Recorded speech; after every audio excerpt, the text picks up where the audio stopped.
अगर हम आगे बढ़ते हैं खबरों के सिलसिले में तो हमें पता चलता है कि हेमंता बिस्वा शर्मा ने वो चीज़ कह दी है जो हिंदुस्तान के नेताओं को अब एकजुट मिलकर बोलनी चाहिए कि Bangladesh also has 2 chicken next. एक तो वो जो रंगपुर वाला डिवीजन है वो, एक जो चिटगॉन वाला नीचे साउथ में डिवीजन आता है वो, ये 2 चिकन नेक बांग्लादेश के पास भी है। अब हेमंता बिस्वा शर्मा ने ये चीज़ क्यों कही? बांग्लादेश से अक्सर ये सब चीज़ें हवा में निकलती आती है, बातें निकल कर आती रहती है कि बांग्लादेश जो है इंडिया के सिलीगुड़ी पर अटैक कर देगा, इंडिया को सिलीगुड़ी से काट देगा, चाइना को जो है सिलीगुड़ी के पास में एयरबेस दे देगा। सिलीगुड़ी इंडिया का सबसे ज़्यादा सेंसिटिव पॉइंट है कि वो बहुत ही नैरो है, 20-21 किलोमीटर का एक वो पूरा इलाका है और वो चिकन नेक की तरह है, मतलब वो चिकन नेक फॉर्मुलेट करता है, बहुत ही हल्का है तो सेंसिटिव है, तो चिकन नेक बोला जाता है। तो वो जो चिकन नेक इंडिया के पास है, बांग्लादेश के पास भी 2 है। ये हेमंता बिस्वा शर्मा ने बांग्लादेश को बता दिया है और ये बोलना बहुत ज़रूरी था। जो आवाज़ें बांग्लादेश से निकल रही थी, जो रेडिकल आवाज़ें बांग्लादेश से निकल रही थी, वो इस चीज़ को 100% काउंटर आउट करती है कि बांग्लादेश को ये पता चल जाए कि भाई हमने पाकिस्तान को क्या कर दिया था। मैंने पिछली बार भी वीडियो में ये चीज़ कही थी और अभी भी कह देता हूँ, सोचिए हम एसी कमरे में बैठकर पाकिस्तान के साथ ये कर रहे थे। कल को अगर हमारी आर्मी की सही में जच गई कि जंग के मैदान में लड़ना है तो हम किसी भी आर्मी के साथ, किसी भी देश के साथ क्या कर सकते हैं।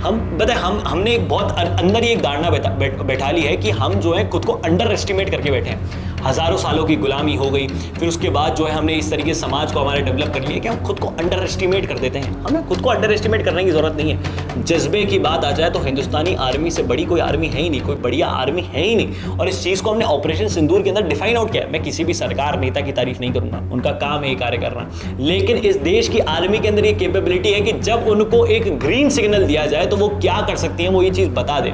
इतना बड़ा कोई डिफेंस बजट नहीं है हिंदुस्तान का, लेकिन फिर भी हम इस चीज़ को डिफाइन आउट कर सकते हैं। आगे चलते हैं तो हेमंता बिस्वा शर्मा ने जिस चीज़ को क्लियर आउट किया है वो बांग्लादेश को यही बताने की कोशिश करी है कि भाई जितना ऑपरेशन सिंदूर के अंदर हमने पसीना हल्का फुल्का निकला भी था ना, आपके टाइम पे तो इस चीज़ की भी ज़रूरत नहीं पड़ेगी, कुछ ज़रूरत नहीं पड़ेगी। 3-4 कोई आपके पास एयर डिफेंस सिस्टम नहीं है, आपके पास कोई मिलिट्री नहीं है, आपके पास कुछ नहीं है, सिर्फ आपके पास एक रेडिकल पॉपुलेशन है। जो टेररिस्ट ऑर्गेनाइजेशंस को बैन कर दिया गया था वहाँ पर उन्हें मोहम्मद यूनुस ने जो है अनबैन कर दिया है और यही सब काम है बांग्लादेश का, और कुछ नहीं है। बांग्लादेश को अभी ये चीज़ पता चल जानी चाहिए कि भारत के ऊपर अगर आप गलत नज़र से देखेंगे तो वो एक बहुत ही नेगेटिव पर्सपेक्टिव, नेगेटिव नोशन आपकी कंट्री के फ्यूचर के लिए क्रिएट आउट हो जाएगा। क्योंकि भारत अगर बांग्लादेश पर अटैक करता है तो ये चीज़ पूरी दुनिया में पोर्ट्रे आउट हो जाएगी कि कहीं ना कहीं हम एक छोटे देश पर अटैक कर रहे हैं। हम नहीं चाहते कि अब ऐसा हो, लेकिन अगर हमारी सॉवरेनिटी के ऊपर किसी ने क्वेश्चन मार्क क्रिएट करने की कोशिश करी तो हम वहाँ पर उनके देश का एक एक्सक्लेमेटरी मार्क लगा देंगे या फिर सही में क्वेश्चन मार्क लगा देंगे कि क्या वो देश एग्जिस्ट करता भी था या नहीं करता था, अंडू कर देंगे वो कंट्री थी या नहीं थी। ये चीज़ हर देश को पता होनी चाहिए।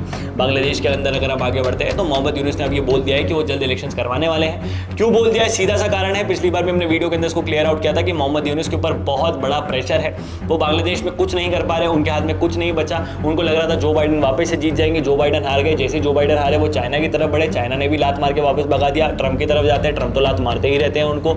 उनकी जो आर्मी चीफ है वो उनको लात मार रहा है, उधर से जो खालिदा जिया की पार्टी है BNP वो उनको लात मार रही है। तो हर तरफ से मोहम्मद यूनुस पिसते ही चले जा रहे हैं, सैंडविच बन रहा है। और उनको ये चीज़ बहुत अच्छे से बताया कि शेख हसीना को तो समय भी मिल गया था कि बांग्लादेश छोड़ के हिंदुस्तान चले जाइए, मुझे समय भी नहीं मिलेगा और मुझे बचाने के लिए भी कोई नहीं आने वाला। ये चीज़ बहुत अच्छे से मोहम्मद यूनुस जानते हैं। तो अब उन्होंने कह दिया है कि भाई मैं बांग्लादेश के अंदर जल्द से जल्द इलेक्शन करवाऊंगा, जहाँ पर इससे पहले मोहम्मद यूनुस कह रहे थे कि मैं 2026 में इलेक्शन कराने की सोचूंगा, 26 में कराऊंगा नहीं, सोचूंगा।